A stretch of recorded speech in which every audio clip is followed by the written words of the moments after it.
moment tennis history changed forever. Few people truly believe that what we're witnessing right now is even possible. But here we are. Jannik Sinner has just conquered Madrid, and with it, he has rewritten tennis history in a way that no one, not even his most devoted fans, could have fully predicted. 5 straight Masters 1000 titles: Paris, Indian Wells, Miami, Monte Carlo, and now Madrid. Stop for a second and let that sink in. 5 consecutive crowns at the sport's most prestigious tier below the Grand Slams. No player in the modern era has ever done this. Not Djokovic, not Federer, not Nadal, not anyone. Jannik Sinner stands alone. This is not just a hot streak. This is not a lucky run.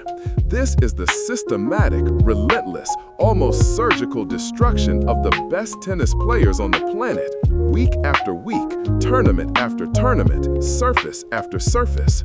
Hard courts in autumn, hard courts in spring, clay in Monte Carlo, clay in Madrid. Different continents, different conditions, different opponents, same result. Sinner wins. What makes this run so extraordinary is not just the consistency, but the manner in which it has been achieved. In most of these tournaments, Sinner did not simply win, he dominated. He walked through draws without dropping sets. He absorbed pressure in the biggest moments and responded not with panic, but with precision. He played some of the best tennis in the history of the ATP Tour, and he did it over and over again. Tennis history is filled with great champions, players who defined eras, who broke records, who inspired millions. But even among those legends, there are moments that stand apart, moments where someone does something so rare, so unprecedented, that the sport itself seems to pause in recognition. What Jannik Sinner has done in these 5 consecutive Masters 1000 titles is one of those moments. It is a moment that will be discussed, replayed, and celebrated for decades. And here is the thing, we may only be at the beginning. Sinner is 24 years old. The best years of a tennis champion's career often come in their mid to late 20s. If this is what he looks like right now, what happens when he fully matures? What happens when he combines this form with even greater experience, even sharper instincts, even more refined tactics? The answer might be something the sport has never seen before. If you love tennis and want to follow every chapter of this story as it unfolds, the records, the rivalries, the moments that define greatness, make sure you subscribe to Tennis Insider. Hit the subscribe button and turn on notifications. This journey is just getting started, and you do not want to miss a single frame of it. Paris, where the streak was born. Every historic run has to start somewhere. For Jannik Sinner, the streak that would eventually rewrite tennis history began under the bright lights of the Rolex Paris Masters, an indoor hard-court arena buzzing with tension, expectation, and the particular electricity that only the final stages of a Masters event can generate. His opponent in the final was Felix Auger-Aliassime, a Canadian powerhouse known for his booming serve, his explosive forehand, and his ability to impose himself on opponents from the very first point. From the opening game, the intensity was obvious. Felix came out firing. He used his serve aggressively to set up short exchanges, leaned heavily on his forehand to generate pace, and made clear that he had no intention to be a passive participant in this final. He wanted to dictate, to dominate, to impose his rhythm on Sinner before the Italian could find his footing. But Sinner is not a player who is easily unsettled. One of his defining qualities is the calm he brings to high-pressure situations, the ability to read the game, absorb early pressure, and wait for the right moments to assert himself. The first set became a tense, tight battle of precision and nerve. Both players held serve consistently, neither giving the other a clear opening. Every game was a small war in itself, with each player fighting for any advantage he could find. When Sinner stepped up to serve for the first set, many expected the pressure to show. It didn't. He served cleanly, moved efficiently, and closed out the set 6-4 with the kind of composure that signals not just confidence, but something deeper. A belief in his own ability that does not waver regardless of the scoreline or the moment. Felix refused to give up. The second set became an even greater battle. Neither player blinked. Points were long, tactical, physically demanding. The crowd in Paris was treated to the kind of tennis that reminds you why this sport, at its highest level, is unlike anything else in professional sports. Felix fought bravely, pushed Sinner to his limits, and gave everything he had. But Sinner's level was simply too high. When the final point was won, the Italian raised his arms in celebration. Paris Masters champion and the first title in what would become the most remarkable consecutive Masters streak in history. Indian Wells, perfection on the desert hard courts. If Paris was the beginning of the streak, Indian Wells was the tournament where the world truly began to take notice. The BNP Paribas Open in Indian Wells, California, is one of the crown jewels of the ATP calendar. A tournament played under the open desert sky in front of some of the most knowledgeable and passionate tennis fans in the world. Winning here requires more than talent. It requires stamina, adaptability, and the ability to perform over the course of a grueling 2-week draw. Sinner arrived in Indian Wells with momentum from Paris, but also with questions. Could he sustain that level? Was Paris an anomaly or a sign of something more permanent? Indian Wells would answer those questions, not with words, but with performance. Match after match, he moved through the draw with a quiet, methodical authority that was almost unsettling to watch. He did not drop a single set across the entire tournament, building one of the most dominant runs the desert event had seen in years. The final put him face-to-face with Daniil Medvedev, a player who has built his entire career around making tennis uncomfortable for his opponents. Medvedev is a specialist in disruption, in changing rhythms, in forcing players into patterns they don't want to play. He pushed Sinner into 2 tightly contested tiebreak sets, using every tool in his considerable arsenal to shift the momentum of the match. The defining moment came in the second set tiebreak. Trailing 0-4, Sinner stood on the edge. Against a player like Medvedev, a 0-4 deficit in a tiebreak can feel insurmountable. The psychological weight of that situation, the crowd, the stakes, the opponent would have broken many players. But Sinner didn't break. He became more assertive. He stepped into his shots, took calculated risks, and elevated his level precisely when the pressure was at its absolute peak. Point by point, he erased the deficit. 7 consecutive points. The match sealed in straight sets. It was not just a comeback, it was a statement. A clear declaration that this was a champion who does not panic, does not retreat, and does not accept defeat until the last point has been played. Indian Wells champion, 2 consecutive Masters 1000 titles. History was in the making. The record no one had ever touched. Context matters in sports. Raw statistics are impressive, but they become truly meaningful when placed alongside what came before them, when they are measured not just against the present, but against the full sweep of history. And when you place Jannik Sinner's back-to-back Masters 1000 titles at Paris and Indian Wells within their proper historical context, what emerges is something genuinely extraordinary. By winning both Paris and Indian Wells without dropping a single set across either tournament, Sinner became the first player in history to win back-to-back Masters 1000 titles without losing a set since the current format was introduced in 1990.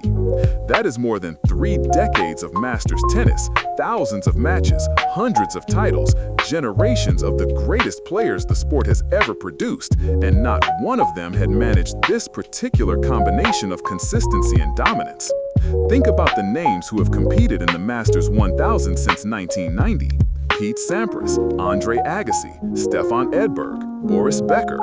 Then the transition to the next generation, Leighton Hewitt, Andy Roddick, Juan Carlos Ferrero.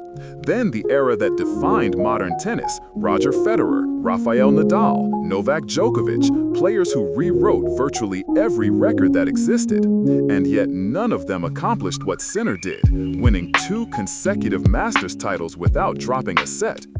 This is the measure of what Sinner achieved. Not just the wins themselves, but the manner. Flawless, clinical, relentless.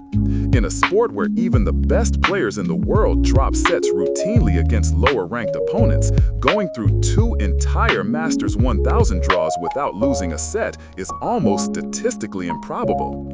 The margins at this level are so small, the quality so uniformly high, that perfection should be essentially impossible. Sinner made it look routine. The accomplishment also placed him in historically elite company. By securing titles at the major hardcourt events, the Australian Open, the US Open, the ATP Finals, and multiple Masters 1000 events, he joined an extraordinarily exclusive group that previously consisted only of Federer and Djokovic. To enter that conversation at 24 years old, before what should be the peak years of his career, speaks to the scale of what Sinner is building. Miami, the Sunshine Double, and a place in legend. Momentum in tennis is a powerful and often elusive force. When a player is truly in form, when everything is clicking, when confidence is high and execution is sharp, there is a momentum that carries from match to match, tournament to tournament that is almost impossible to interrupt. By the time Jannik Sinner arrived in Miami, he was riding momentum of a kind rarely seen in professional tennis. His triumph at the 2026 Miami Open was not merely a continuation of his Indian Wells success. It was the moment his dominance crystallized into something historically unprecedented.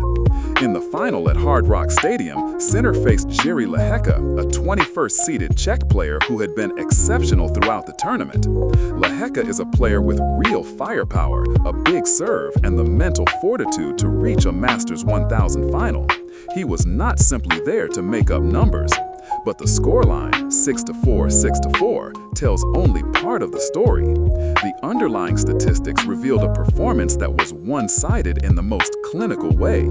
Sinner moved with purpose throughout, controlled rallies from the baseline, and never allowed Lehecka to establish the kind of rhythm that might have made this a genuine contest. At 4-4 in the second set, a critical juncture where the match could have shifted, Sinner capitalized on a lapse from Lehecka to secure the decisive break before calmly serving out the championship. With this victory, Sinner completed the prestigious Sunshine Double, winning both Indian Wells and Miami in the same season. The last man to accomplish this feat was Roger Federer in 2017. That alone would have been a remarkable story. But what distinguished Sinner's Sunshine Double from any previous version of the achievement was the manner. He did not drop a single set across both tournaments, making him the first player in history to complete the Sunshine Double with a perfect record in sets. With his Sunshine Double victory, Sinner earned over $2 million in prize money across the 2 events.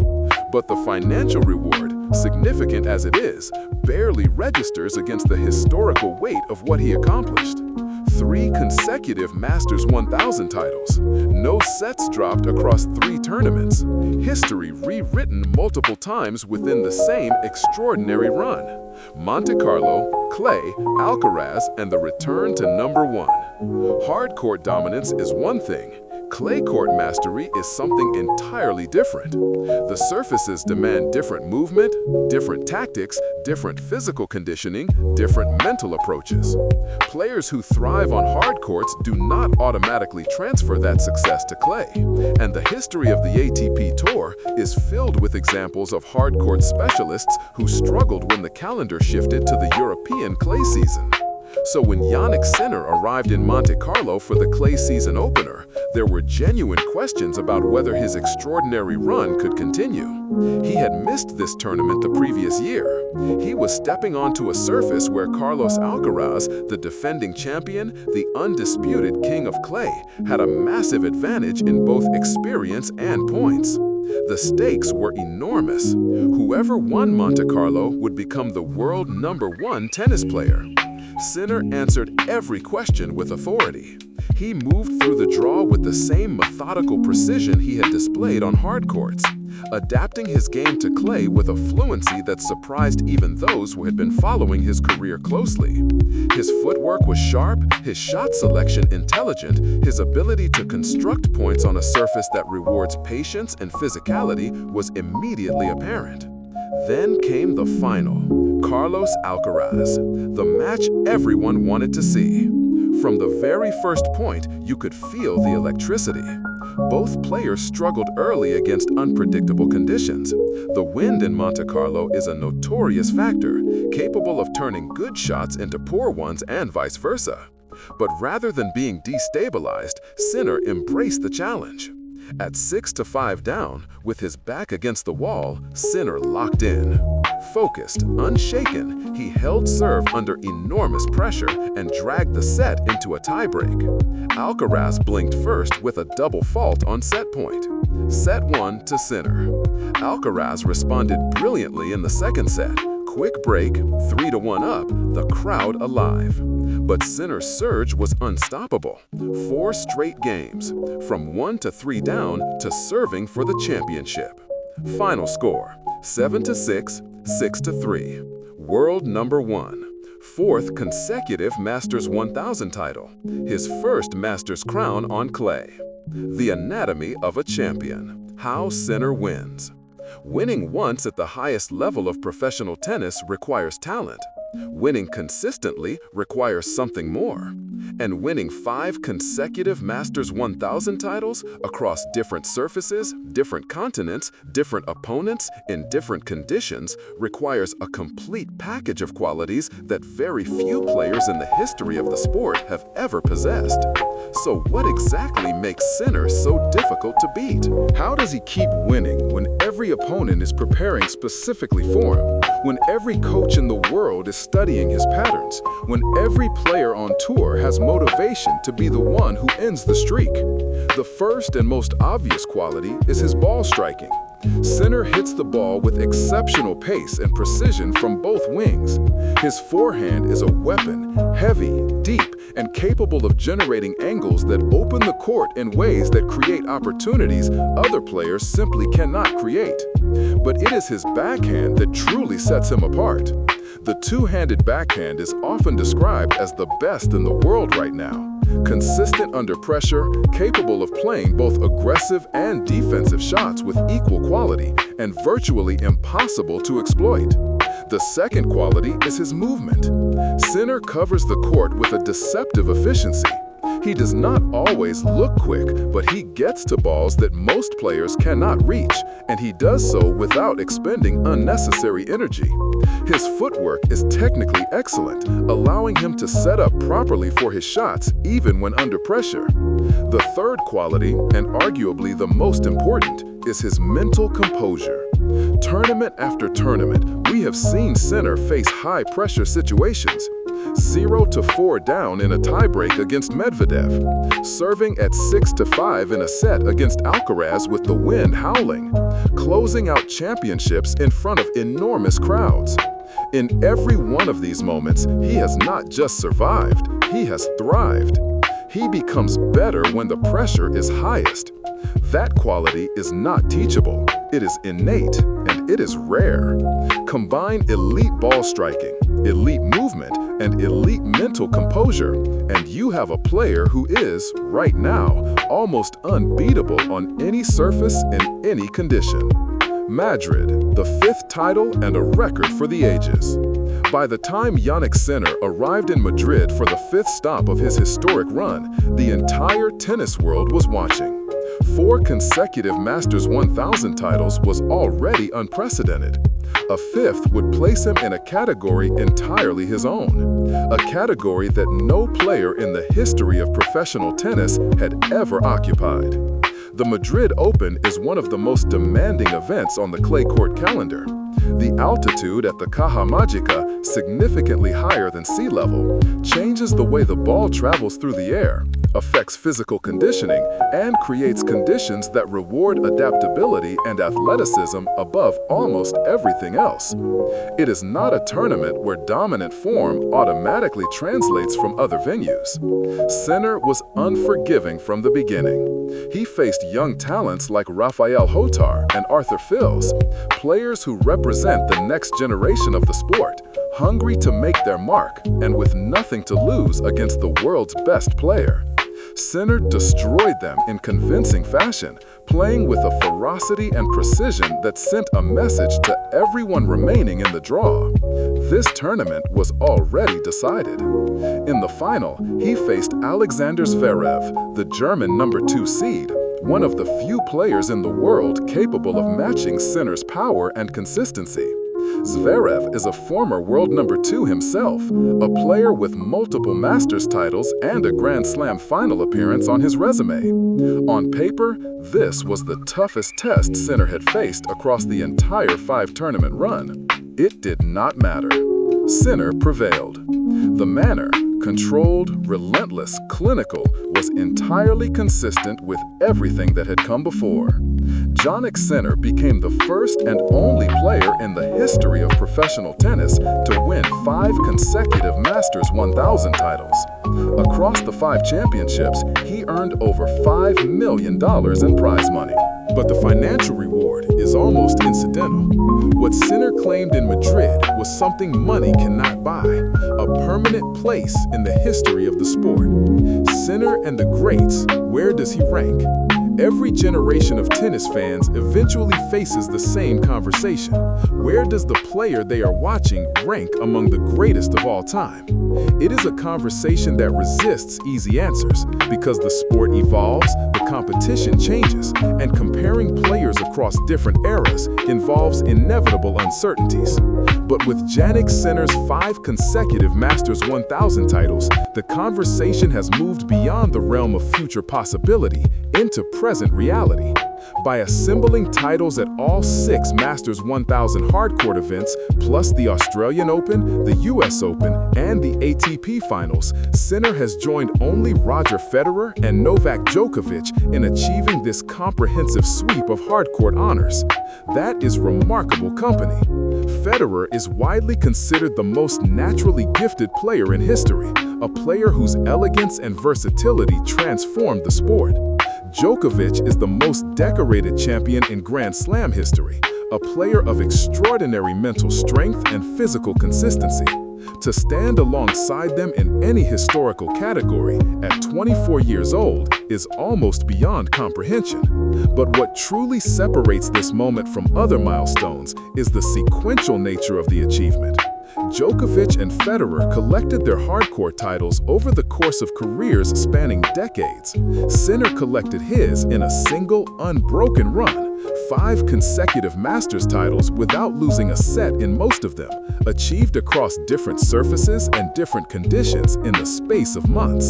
The questions this raises about the future of the sport are both exciting and daunting. Sinner is young. He has time. The clay Grand Slams, Roland Garros, represent a significant remaining challenge. The grass courts of Wimbledon are another frontier. If he continues to develop, continues to accumulate, continues to perform at this level, the conversation about where he stands among the all-time greats will only intensify. What we can say with certainty right now is this: Jannik Sinner is not merely one of the best players currently active on tour. He is operating at a level that belongs in the historical conversation. A player whose accomplishments, even at this relatively early stage of his career, demand to be measured against the very best the sport has ever produced. What comes next, and why you need to be watching. 5 consecutive Masters 1000 titles, a sunshine double without dropping a set, the world #1 ranking reclaimed, and at the center of all of it, a 24-year-old Italian who plays the game with a precision, composure, and hunger that suggests this is not the peak of his story. It is the beginning of his legacy. Jannik Sinner's run through Paris, Indian Wells, Miami, Monte Carlo, and Madrid will be remembered as one of the defining stretches of tennis in the modern era. It will be replayed in highlight reels, cited in statistical analyses, and discussed in the same breath as the greatest individual runs in ATP Tour history. But what makes it truly special is not just what it represents as a completed achievement. It is what it suggests about what might still be coming. There are mountains Sinner has not yet climbed. Roland Garros, the Cathedral of Clay, is a frontier where his legacy on the surface remains to be fully written. Wimbledon, the oldest and most storied tournament in the sport, awaits. The question of whether he can add multiple Grand Slam titles beyond his Australian and US Open victories is one of the most compelling narratives in all of professional tennis right now. And then there are the rivalries. Carlos Alcaraz is not going anywhere. The Monte Carlo final showed that Alcaraz is capable of pushing Sinner to the absolute limit. That when these two play, the result is genuine drama, genuine competition, genuine spectacle. The great tennis rivalries of the past, Federer versus Nadal, Djokovic versus Nadal, were built on exactly this kind of sustained high-level competition between two players who bring out the best in each other. Sinner versus Alcaraz has every ingredient to become the defining rivalry of this generation. This is the story of tennis right now. And it is only going to get bigger, more dramatic, and more historically significant in the months and years ahead. If you want to be part of it, if you want to follow every chapter as it unfolds, every record as it falls, every rivalry as it deepens, subscribe to Tennis Insider today. Hit the subscribe button, turn on your notifications. The greatest chapter in this story has not yet been written, and you should be there when it happens.